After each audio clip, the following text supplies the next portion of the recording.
muito bem-vindos, muito bem-vindas a mais um podcast, mais um Pode Imobiliar. Esse podcast ele foi criado com o objetivo de trazer informações para você que quer comprar, que quer vender, que quer negociar, que quer investir e, principalmente, quer lucrar com seu imóvel, mesmo que seja aquele imóvel que você mora. Então, a nossa dica é sempre regularize seu imóvel, sempre esteja com tudo em ordem. E hoje nós vamos falar sobre várias questões, inclusive, nesse bloco, nesse momento, nós vamos falar vamos fazer um especial para mulheres. Essa semana nós colocamos na nossa caixinha de perguntas o que as mulheres querem saber. Isso porque, gente, nós estamos aí no mês do Dia das Mães e nós sabemos que o formato das famílias mudou muito. Então, muitas mulheres hoje querem saber como elas podem adquirir o próprio imóvel, como elas podem investir em imóveis, o que é sucessão patrimonial, qual é a diferença do patrimônio móvel e do patrimônio imóvel. Então, a gente quer trazer todas essas informações. Então, já fica aí a dica, nos siga no YouTube, Pode Imobiliar, nas nossas redes sociais também. E não esqueça de deixar a sua pergunta, a sua dúvida, o seu desafio, o seu momento é muito importante para a gente, para que a gente possa contribuir com outras pessoas também. E hoje nós estamos aqui com nada mais, nada menos do que Marco Caffarena. O Marco Caffarena deve ter aparecido aí na vinheta para vocês também, porque o Marco Caffarena é da Caffarena Soluções Patrimoniais, onde nós trabalhamos. E, Marco Caffarena, seja muito bem-vindo ao Pode Imobiliar. Obrigado. Para mim é um prazer estar aqui junto com você, nesse momento, né, nesse mês maravilhoso, esse mês das nossas mamães, que se não fossem ela, talvez nem eu, nem você, nós não estaríamos aqui também. Com certeza. Então, obrigado aí pelo convite. Quero agradecer todo mundo aí que está nos ouvindo nesse momento. Muito obrigado por você estar aqui com a gente. E eu estou aqui à disposição. Soubemos aí várias perguntas. Achei cada pergunta incrível. Foi até difícil para a gente poder selecionar quais as perguntas que a gente ia trazer hoje para cá. Então, como a Elaine mesmo falou, eu convido vocês a também deixar suas perguntas. Sabemos que realmente muita coisa mudou, muita coisa está em mudança ainda também. Novas leis, novas regras, o judicial, o extrajudicial. Então, eu quero poder estar aqui nesse momento junto com vocês para poder trazer aí um pouquinho de informação e tentar ajudá-los aí nessas dúvidas, nas questões e, claro, sugestões de vocês também.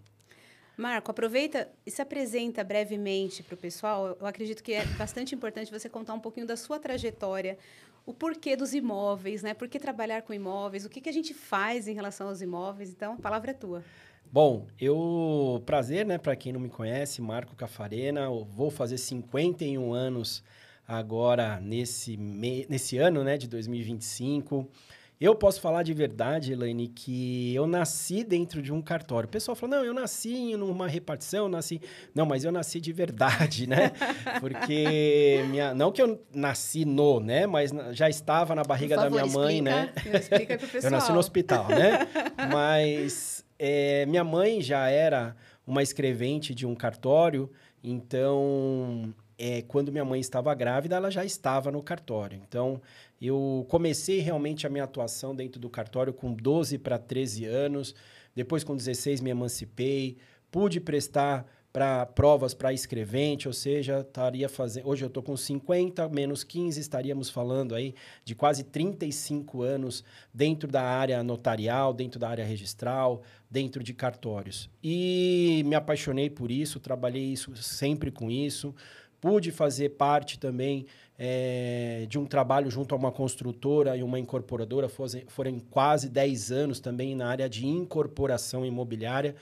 E em um determinado momento quis ter a minha própria empresa, né? Que hoje é a Caffarena Soluções Patrimoniais, que eu tenho a honra de ter você aí também como sócia. Muito bom, obrigada. E dentro desse universo imobiliário, eu vi muita coisa acontecer, Elaine, muita coisa. Pude olhar para pessoas se divorciando, pude perceber pessoas que tiveram seus entes queridos falecidos. Tive casos e casos de, como nós estamos falando, das mulheres, das mães, onde nós víamos que as pessoas chegavam no cartório, não tinham a mínima ideia de como uma mulher poderia adquirir um imóvel, como pessoas adquiririam, ou pessoas que perdiam um imóvel, enfim, a gente posso contar aqui muita história. Mas eu gostei muito dessa área do direito imobiliário e eu vi e percebi muito que falta muito conhecimento para as pessoas. As pessoas acreditam porque a casa tem maçaneta, é bonitinha, a casa é deles, né? E a gente percebe que não é assim. Soubemos aí de algumas pesquisas que entre 73% a 80% dos imóveis hoje não tem uma documentação regularizada. Então, se a gente olhar para isso, é um número catastrófico ou astronômico, interpretem como quiserem, mas 73%, 70%, 80% dos imóveis não estão regularizados, realmente é uma demanda muito, muito alta. Durante essa minha trajetória da vida, pude trabalhar com grandes pessoas, grandes escritórios, grandes amigos, e eu acredito que hoje, nesse momento, a gente também pode impactar positivamente a vida dessas pessoas, tanto nesse momento do direito imobiliário. Marco, eu tenho trazido para as pessoas, inclusive através do podcast e outras informações, que a gente tem vários estágios aí em relação ao imóvel. E que uma coisa muito importante, aí eu não posso deixar, como boa advogada, eu não posso deixar de trazer a lei. O que a gente tem trazido muito como informação para as pessoas é que todos nós temos bens móveis e bens imóveis, né? Os bens imóveis são a nossa casa, o nosso apartamento, o nosso terreno, enfim. E os bens móveis, outras situações. E tudo isso compõe o bem de uma pessoa. No entanto, os bens móveis, eles têm um tipo de regra. Ou seja, basicamente, quando eu tenho um bem móvel, então vou aproveitar e fazer um merchan aqui da nossa caneca, que ficou linda. Eu tenho essa caneca, então, eu vendo, você compra. O que a gente tem aí? Um contrato de venda e compra, que pode ser um contrato escrito ou não. E como é a dinâmica disso? Eu te entrego a caneca e você me paga. Até aí, é um bem imóvel que só interessa a nós dois. Então, a gente tem trazido muito isso para as pessoas, né? Então, o que acontece? O que a lei vai proteger? Ela vai proteger esse contrato que nós dois firmamos. Se eu não te entregar a caneca, você pode, eventualmente, me processar, enfim. Se você não me pagar, idem. Então, isso é uma situação. Quando a gente fala de imóvel, a gente tem uma regra muito mais formal dentro da lei.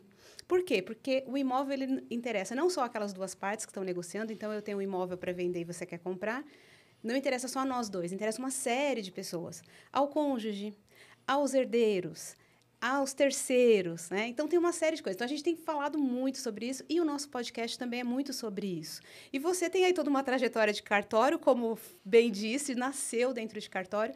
Então, para a gente começar esse encontro, que a gente vai depois trazer perguntas aí específicas para as mulheres, mas que o que a gente vai falar vale para todo mundo, para homens, mulheres, enfim, explica um pouquinho para a gente como funciona isso, assim, quais são os passos dentro de... Comprei um imóvel. Ou vou vender meu imóvel. Basicamente, o que a pessoa precisa saber para ela não correr esses riscos que você trouxe? Ótimas perguntas, né? Eu posso trazer aí bastante coisa, mas eu queria tentar elucidar para todo mundo alguns pontos que eu acredito que sejam importantes ou talvez pontuais. As pessoas primeiro confundem um pouco o que é um cartório de notas e do que é um cartório de imóveis, né? Excelente. Então, e agora a gente sabe que também a pessoa agora confunde o que é um tabelião de protesto e o que é um tabelião de notas. O que é um cartório de registro civil versus o que é um cartório de registro de imóveis, né? Então, eu queria trazer, assim, brevemente, porque senão a gente poderia ter um podcast só para falar disso, de cartórios, mas em primeiro momento, quando você... Já vamos marcar um. Vamos marcar. É importante para que todo mundo saiba, vou tentar trazer um pouquinho dessas diferenças. Em primeiro momento, como você bem me falou, a questão do bem móvel, existe a questão entre partes, tá? Existe um contrato entre partes e só interessa para as partes. Quando a gente fala de um bem imóvel, uma questão do direito imobiliário, isso também interessa a terceiros. Porque vamos pensar que esse imóvel, uma hora pode ser penhorado, pode ser hipotecado, pode ser alienado, enfim, e a gente vai ter outras séries de questões com relação à parte imóvel. Mas o que você faz primeiro? Bom, eu primeiro quero vender e comprar meu imóvel. Então, muitas vezes a pessoa deixa esse imóvel numa imobiliária para um corretor que faz, num primeiro momento, um contrato de partes. Então, você quer vender, eu quero comprar, colocamos aí um valor, O corretor de imóveis, a imobiliária, faz toda a questão legal a respeito disso. Então, também quero deixar aqui meu abraço a todos os corretores de imóveis, as imobiliárias, da qual eu dou assessoria e consultoria. Mas, primeiro é entre partes. Muito bem. Isso feito, isso posto, esse contrato precisa trazer uma veracidade. Essa legalidade é levar esse contrato, num primeiro momento, para o cartório de notas. O escrevente desse cartório de notas, desse tabelião, vai olhar essa documentação, vai verificar se está certo, vai ver os preceitos legais e o que nós chamamos, vamos lavrar um ato. E esse ato é a escritura. Feita a escritura, viu os preceitos legais, nós vamos ter a opção de pagar 2 tipos de impostos. Um, inter vivos, que é o ITBI, imposto esse pago à prefeitura do município, ou se for um documento onde não haja onerosidade, ou seja, a título gratuito, nós chamamos de ITCMD em alguns estados e ITD em outros, que é o imposto pago quando é a título gratuito. Pago esse imposto, ou seja, cartório de notas, prefeitura ou governo do estado. Lembre, ITBI, prefeitura. O ITD, o ITCMD, governo do estado. Pago esses 2 impostos, essa documentação ela é levada no cartório de registro de imóveis para dar a publicidade. Aqui eu trago uma dica para todo mundo. Quem não registra não é dono. Excelente. Eu vou deixar essa interrogação para vocês. Não adianta você ter escritura em seu contrato se não levar para o cartório de imóveis, tá? O famoso contrato de gaveta. Ou a escritura ser lavrada... Escritura de gaveta, né? Ou a escritura de gaveta que você não leva para o registro de imóveis. Então, minha dica, quem não registra não é dono. Muito bem, tabelião de notas, prefeitura ou governo do estado, registro de imóveis. É nesse momento que esse imóvel é seu. Então, toda essa tramitação, ela começa a partir do contrato de partes, vontade de partes. Eu quero vender, você quer comprar, colocamos isso a termo, que é em papel. Esse papel é levado ao tabelião, ele lavra o ato, ele lavra a escritura, paga seus impostos e aí sim é levado ao cartório de registro de imóveis. É a partir daí que você realmente é dono do seu imóvel. Excelente. Aonde que entra o cartório de registro civil? Né? Que muitas pessoas, mas você falou do cartório de civil. Porque há a exigibilidade hoje de quando você lavra um ato, saber se realmente você é solteiro, saber se realmente você é casado, se você é divorciado. Meus pais falavam, como é que vocês estão? A gente se separou. E a gente depois ia lá, não, eles só se separam, mas eles são divorciados, né? Então, a gente precisa ter hoje, realmente saber se a pessoa, qual é o estado civil dela. É aí que entra o registro civil, porque você tem que pedir certidões para esse cartório. Então, o registro civil lavra atos de casamento, nascimento, óbito, entre outros atos um pouco mais formais, que eu não vou entrar aqui em detalhes. Mas é muito importante você saber essa ordem. Tabelião de notas, pagamentos de impostos à prefeitura, ao governo do estado, e registro de imóveis. Excelente, porque é comum, inclusive, no escritório, as pessoas perguntarem, e fica aqui uma questão. Existem cidades menores onde os atos estão todos concentrados num único cartório. Então, nós mesmos já tivemos a oportunidade de ir em cidades que é um único cartório que faz tudo. Sim. Então, eventualmente, você pode encontrar tudo isso em um único local. No entanto, existem essas segmentações, né? E não pode queimar nenhuma etapa aí. É muito bem falado, quero tentar trazer mais uma coisa que é importante. O tabelião de notas, você escolhe o cartório. Tá? Então, você escolhe o cartório que você quer fazer o seu ato. Né? O cartório de notas. Olha, eu comprei o imóvel da Elaine e eu quero ir no cartório de notas mais próximo da minha casa. Perfeito. Cartório de registro de imóveis, não. Existe uma coisa chamada circunscrição imobiliária. Em qual o seu imóvel pertence? Qual circunscrição imobiliária que o seu imóvel pertence? E aí, não é você que decide. Exatamente. Tá bom? É isso. Exatamente. Marco, fala também para o pessoal, aliás, já vem ao encontro de muitas perguntas que nós tivemos essa semana e eu acredito importante falar. Qual é a importância de termos um profissional que faça o antes desse ato? Porque me parece que fica bastante claro para as pessoas a necessidade de termos esse profissional que faça esse trâmite, né? Inclusive em questão de certidões e tudo mais. Mas existe um trâmite anterior a isso, que é a verificação se eu posso comprar aquele imóvel, se aquele imóvel está regular, se as partes estão regulares. Então, qual é a importância disso? Vem ao encontro de algumas perguntas que depois eu te falo aqui, as perguntas curiosas que nós tivemos essa semana. Vai ser uma ótima pergunta, mas eu quero trazer para vocês que eu já estive dos dois lados da moeda, né? Eu já estive dentro de uma mesa de cartório por mais de 25 anos, onde eram as pessoas que me procuravam para lavrar a escritura, para fazer a escritura. Mas também, ao longo de 10 anos, trabalhando numa construtora e numa incorporadora, eu estive do outro lado da moeda. Era eu que procurava o cartório ou os cartórios para fazer isso. Então, com muita experiência, eu quero trazer esse ponto.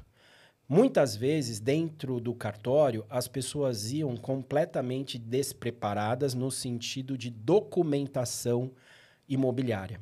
E muitas vezes comprava algo de alguém que não estava tão regular assim. Eu poderia contar inúmeros casos aqui dentro do cartório. Eu já vi até imóveis que existiam num papel, mas fisicamente eles não existiam. Eu já vi documentos de pessoas que faleceram que, na verdade, estavam vivas ainda. Então, a gente já viu muita coisa, Elaine. Então, hoje, a negociação imobiliária ela é muito importante. Eu vejo pessoas que juntaram dinheiro a vida inteira. A gente trazia um jargão no cartório que a gente chamava era dinheiro de leite.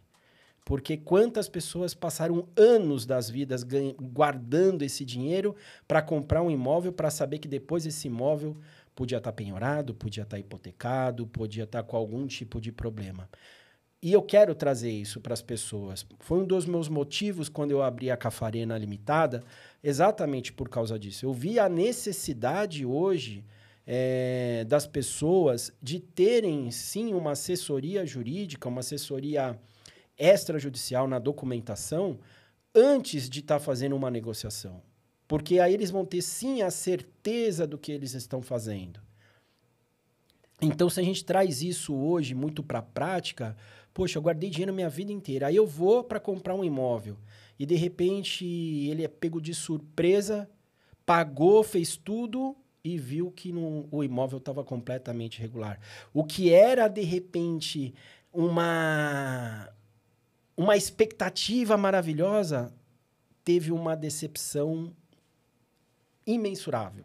Então, não é só uma sugestão, tá? Não é só uma sugestão. Eu acho que toda pessoa que hoje quer fazer alguma negociação, e não só imobiliária, qualquer tipo de... Procure um profissional sério, um profissional adequado para fazer isso. Eu fico, assim, muito preocupado porque tudo agora é Google, né?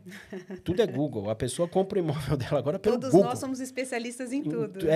E não é assim, né? E não é assim. Eu acredito que sim, que a pessoa precisa ir no Google e entender um pouquinho.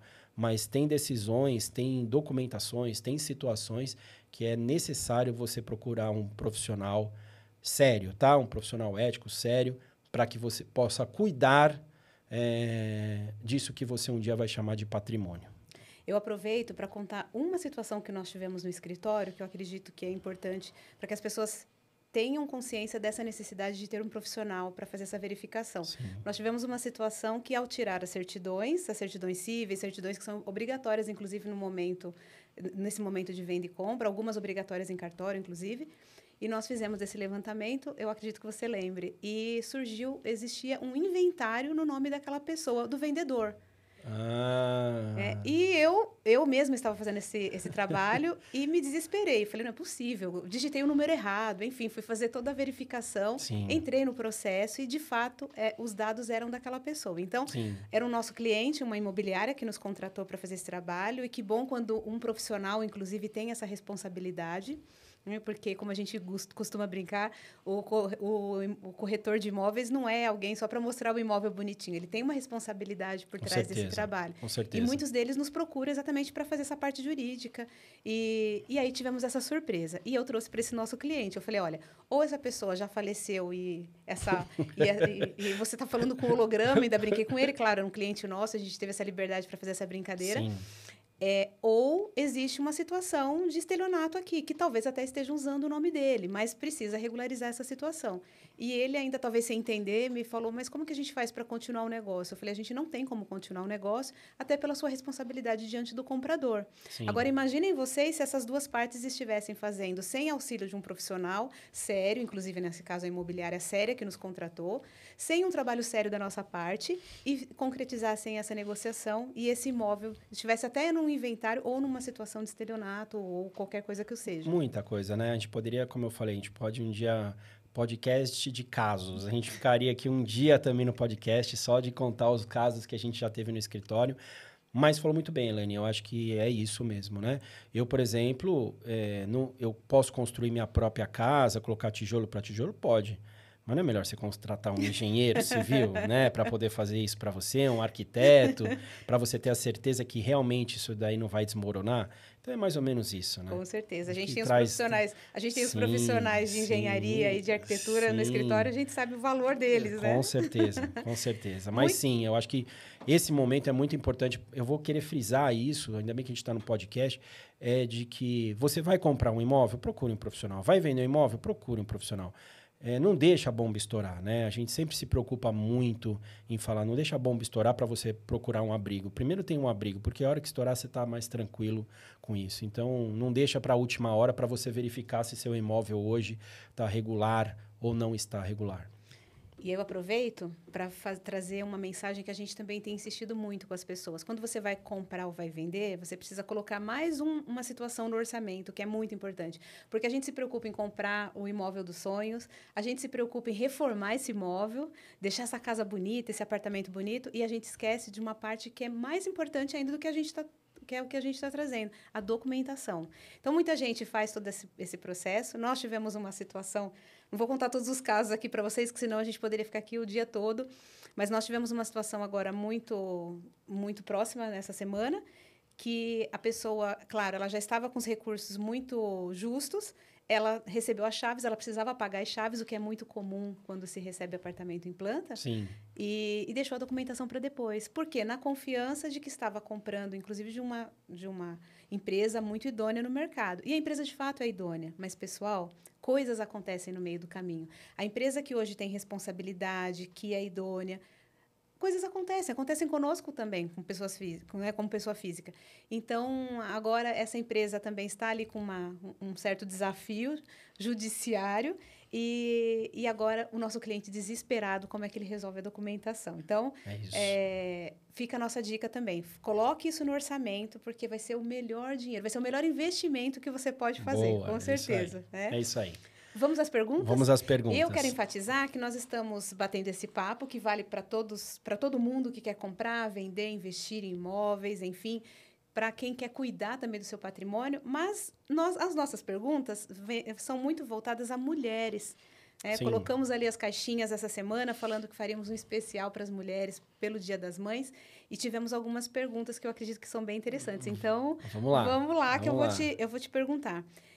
Uma das perguntas que foi muito, muito cogitada, Marco, é em relação ao direito que a mulher tem no divórcio. Se o direito da mulher no divórcio é diferente do homem. Então, já começa aí com essa bomba. Obrigado. E passo para você. Vamos lá, gente. A lei do divórcio é para todos, né? Tanto para o gênero masculino como para o gênero feminino, posso dizer assim. E não existe privilégios, né? No caráter, diria, na legislação, tá? Mas sabemos, sim, que, pelo menos na minha época, o que eu não estou tão velho, 50 anos, mas que a gente sabe que existem aí algumas situações que eu posso trazer para todas as mulheres. A primeira delas é: vou me divorciar. Eu acho que partiria dessa primeira. Vou me divorciar. Quais são os meus direitos? Né? É importante, eu acho que nesse primeiro momento, entender sobre bens. Né? Qual é a diferença de bens particulares e bens comuns? Vamos pensar que eu tenho imóveis que eu herdei de herança dos meus pais. Esses bens são particulares. Comunica para o meu ex-marido tem direito? Eu vou deixar essa pergunta, porque depois, senão, a gente vai trazer muita coisa. Mas me divorciei. E os bens do meu marido que ele herdou dos pais dele? não é isso? E os bens que meu marido recebeu aí de uma doação. Então, nós temos primeiro essa questão de bens comuns e bens particulares. Uma outra coisa que eu acho que é muito importante é o regime de casamento. As pessoas hoje querem casar, mas não têm a menor ideia de qual é o regime de casamento. Existem regimes de casamento hoje pelas leis brasileiras. Mais uma vez, procure um advogado, né? Procure um advogado para também te dar essa consultoria. Vou me casar. Eu só vou me casar com meu amor que eu estou apaixonada por ele. Eu sei como funciona como isso. Como diz o ditado, quando a gente casa é meu bem e depois são meus bens, São não é meus isso? bens, né? E aí, meu bem, como fica meus bens? Exatamente. Eu coloquei isso agora nas minhas redes sociais também, falando, e aí, meu bem, como é que fica meus bens, né? No meu divórcio. Então, é muito importante a gente entender. Diferença de bens, bens comuns, bens particulares. A questão do regime de casamento, você casou pelo regime da comunhão universal de bens com pacto antenupcial, você casou no regime da separação de bens com pacto antenupcial ou por lei obrigatória. Não, eu estou hoje na comunhão parcial de bens. E aquela questão, né, que pergunta que não quer escalar. Nós temos até contrato de namoro agora. Exato. Né? Nós temos agora a união estável. Né? Nós temos agora, então, isso tudo vai mudar na questão de um divórcio. Tivemos aí uma situação essa semana no escritório, onde uma cliente nossa nos procurou, dizendo que foi ela que pagou ao longo dos anos o imóvel, mas que esse imóvel, pelo regime que eles adotaram, que era a separação total de bens, só ficou em nome do marido.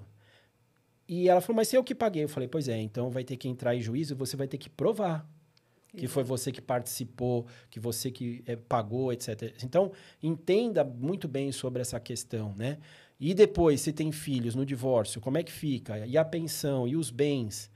Eu quero trazer um caso aqui, Elaine, se me permitir, não sei como é que a gente está com o horário, mas um caso bem importante sobre essa questão do divórcio. E se o casal comprou esse imóvel com financiamento bancário?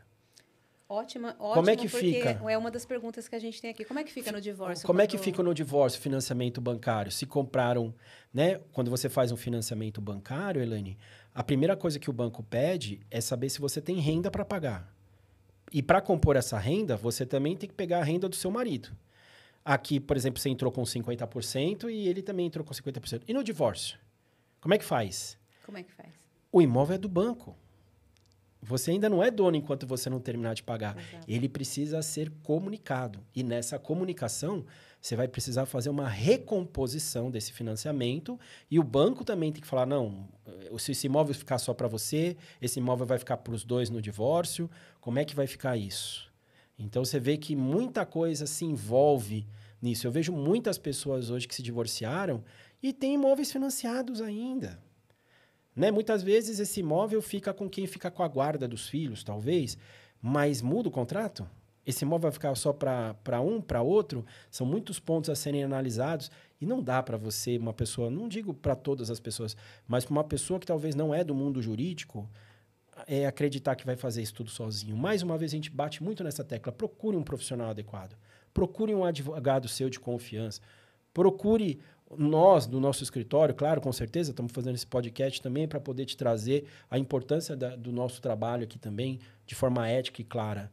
Mas olha quanta coisa está envolvida numa simples pergunta. E aí, meu bem, divorciamos, como fica nossos bens? Pois é. E aproveitando o que você falou, também a gente trazer uma explicação muito breve para as pessoas em relação à união estável. Porque muita gente, inclusive pessoas chegam no escritório e dizem, não, mas eu nem casei porque eu não queria me comprometer. Pois é. E aí, Marco? Se no contrato de namoro você já se comprometeu, exatamente, você mora com a pessoa, vive com a pessoa, divide talvez do mesmo garfo e faca e fala, mas eu ainda nem casei. Pois é, não, exatamente. caso assim, né? Hoje, como é que fica numa separação Boa. quando... A união estável hoje, pelas leis brasileiras, ela se compara ao regime da comunhão parcial de bens. Então, todos os bens adquiridos na constância do casamento subentende-se ou entende-se que é do casal. E a união estável, você já fala, eu vivo com esta pessoa. E quando o pessoal fala, eu tô de união estável, eu vou me divorciar. Não. Você vai ter uma dissolução da sua união estável. Divórcio, se você casou. Se você está em união estável, é dissolução de união estável. E isso também precisa ser expresso. Então, vale a dica, pessoal. São coisas diferentes, tá? É regido pelo mesmo regime de casamento, sim. Mas uma é você fazer uma dissolução da sua união estável. O outro é um processo de divórcio. Muito bom. Bom, sabe o que eu vou te pedir? Para quem não está ainda nos seguindo, nos sigam no YouTube, Pode Imobiliar. Também, Marco Cafarena vai deixar aqui as redes sociais. A gente deixa também as redes sociais do escritório, porque a gente tem muita pergunta. Você imagina que as mulheres, elas são mais expressivas. Então, quando a gente colocou lá, mulheres, façam perguntas, veio, assim, 1 caminhão de perguntas que a gente não conseguiria tratar, mesmo condensando aqui. A Patrícia, nossa secretária, muito eficiente, procurou fazer isso. Patrícia, um beijo se você estiver assistindo. Patrícia, aqui. obrigado. Obrigada pelo teu empenho aí, mas a gente não conseguiu... Juntando tudo, deu aqui muita coisa. Então, durante a semana, vamos nos comprometer a ir respondendo essas perguntas. Claro, vamos então, sim. Fiquem atentos aí às nossas redes sociais. Se a sua pergunta não foi respondida aqui, ou se você tem outras dúvidas além do que a gente trouxe, também deixe lá no nosso Instagram, no nosso LinkedIn, no nosso YouTube, que a gente vai responder todas as suas dúvidas lá e te no auxiliar. Pode Imobiliário, a gente pode deixar depois os nossos canais, né? Exato. O meu é Marco Cafarena, com 2 Fs de faca, em quase todas as redes sociais. Então, fica mais fácil, né? LinkedIn, Marco Cafarena. Instagram, Marco Cafarena. Facebook, Marco Cafarena. YouTube, Marco Cafarena. Então, o meu tá bem tranquilo, com 2 Fs de faca. Bom, o site também da empresa, www.cafarena.com.br. Também estamos escrevendo blogs bem importantes, a gente vem aplicando bastante ali. A gente gosta muito de escrever os blogs de acordo com as perguntas que a gente vem recebendo. Então, toda semana estou escrevendo blog. Elaine também, essa linda e maravilhosa escritora, também está escrevendo. Então, nos procurem lá no nosso site também, com certeza. Nosso horário já está super apertado, mas eu quero te fazer 2 perguntas e eu sei do seu poder de síntese para responder, mas que bom. Esse a gente não pode deixar. Primeiro, o que acontece se o imóvel do divórcio não estiver regularizado? Eu vou responder essa primeiro ou você quer já colocar a outra junto? Já vou colocar outra. Tá. O que fazer, e eu acredito que essa é uma dúvida que muita gente tem, e não só vale para cônjuges, como vale para outras situações, o que eu faço quando eu não tenho dinheiro para fazer o inventário? Tenho imóveis, tenho muito patrimônio, mas a gente sabe que fica tudo bloqueado. O que eu faço? Como que eu resolvo isso? Bom, As perguntas de milhões, de né? milhões. O que eu faço se... Né? Vamos pensar, meus imóveis estão completamente irregulares e preciso me divorciar. O divórcio você pode fazer a qualquer momento, mas a partilha de bens você tem que declarar, que poderá ser feita posteriormente, e esse posteriormente é porque você está regularizando esses imóveis, tá? Então, nós tivemos alguns casos, tenho esses casos onde pessoas compraram imóveis ainda em contrato de gaveta. Tem imóveis que ainda é dos pais, que morreram, eles não fizeram inventário. Temos imóveis que a pessoa comprou, está alienado fiduciariamente para uma instituição bancária ou de alguma outra forma hipotecado, então também não consegue fazer. Procura a gente, procura uma pessoa especializada, procura um advogado para, primeiro, você se divorciar de fato e de direito. E tenha isso com a maior tranquilidade. Esses dias a gente discutiu bastante essa questão. Quando tem menor de idade, posso fazer o divórcio ainda no cartório? Pode, mas o Ministério Público intervém também. Então, vão ter várias situações do divórcio extrajudicial, do divórcio judicial. Mas você pode se divorciar e depois você pode fazer essa partilha de bens, mas isso tem que ser declaração expressa, tá? E a segunda pergunta, eu não tenho dinheiro, né? Pois lembra que eu te falei, Elaine, antes da bomba estourar, já procura um abrigo, né? Eu não tenho dinheiro. Muito bem. No divórcio, você vai ter que entender que em algum momento, para separar esses bens, para regular esses bens, vai ser de cada caso um caso, tá? Mas no inventário, não temos muito o que fazer, primeiramente, porque você tem um prazo para fazer o pagamento do imposto, que chama imposto causa-mortes. Esse prazo é dado pelo governo, aonde você tem esse prazo para poder recolher esse imposto, tá? Esse recolhimento do imposto é altíssimo. E uma dica aqui para vocês, por enquanto, em São Paulo é 4%, mas eu não sei até quando, tá? Existem várias situações aí que pode chegar até 8% ou até mais. Então, se você tiver alguma situação aí desse imposto hoje, quero doar alguns bens para os meus filhos. Por enquanto é 4%. Isso dá outro podcast, meu né? meu pai ou minha mãe, ou alguém faleceu, eu tenho direito no imóvel. Corra, porque por enquanto é 4% e você tem um prazo. Mas hoje existem facilitações. Uma delas é você poder pedir o parcelamento desse imposto junto ao Cefaz do seu estado, né? Secretaria da Fazenda Estadual, aonde você pode pedir esse parcelamento. Você pode pedir dentro do inventário que um desses imóveis tenha um alvará expedido para que você possa vender esse imóvel e com a venda desse imóvel você custear todas as despesas que você tem dentro do inventário. Você também pode verificar se existe algum bem imóvel, onde também você pode pedir ao juiz, de repente você tem 2 carros, e você também pode pedir esse alvará judicial, extrajudicial, para quê? Para que você possa vendê-lo no decorrer do processo de inventário. Então, sabendo que isso tudo vai acontecer, a gente tem várias questões, né, de sucessão patrimonial, a gente depois pode falar sobre isso também. Vai esperar, tem 10 imóveis, tudo em nome das pessoas que hoje já estão mais velhas. Vai deixar em nome deles mesmos? Vai abrir uma holding para administrar? Já vai fazer doação em vida? Vou deixar de testamento? Agora o milagre, se foi resolvido agora com uma questão chamada procuração em causa própria. Nossa, eu vi isso quando eu tinha 15 anos. Não, a novidade do século, procuração em causa própria. Não, né, gente? Não. Tem que tomar os seus cuidados. Procuração em causa própria é boa para algumas situações, doação, talvez, testamento, holding, enfim. Cada caso é um caso e ele deve ser analisado aí com muito critério e carinho, eu diria. Você vê que já temos aí tantos temas para outros podcasts, muitos. Então, Marco, obrigada pelo nosso encontro hoje. Eu tenho certeza absoluta que foi muito esclarecedor. Mulheres do meu Brasil que fizeram suas perguntas, nos acompanhem também nas redes sociais, porque estas e outras dúvidas têm sido esclarecidas todos os dias ali. Nos tragam também a sua situação, ou aquilo que está tirando o seu sono, ou aquele que é o desejo do seu coração e você não sabe nem por onde começar, porque com certeza nós temos uma equipe altamente treinada para te auxiliar em cada passo aí, para que você possa ter tranquilidade e agilidade no seu processo. Mais uma vez, obrigada. Sucesso, né, na jornada e que muitas coisas maravilhosas venham e que outras pessoas possam imobiliar com o seu auxílio. Obrigada. Obrigado vocês. Obrigado a todo mundo que está nos assistindo. Deixo aqui uma mensagem final. Que seus bens hoje se tornam o seu maior sonho, seu maior patrimônio regularizado. Né? Excelente. É isso aí. Excelente. Obrigado, Elaine. Obrigada Obrigado por estar aqui. Obrigado para todo mundo. Até a próxima. Um abraço para todo mundo. Obrigado.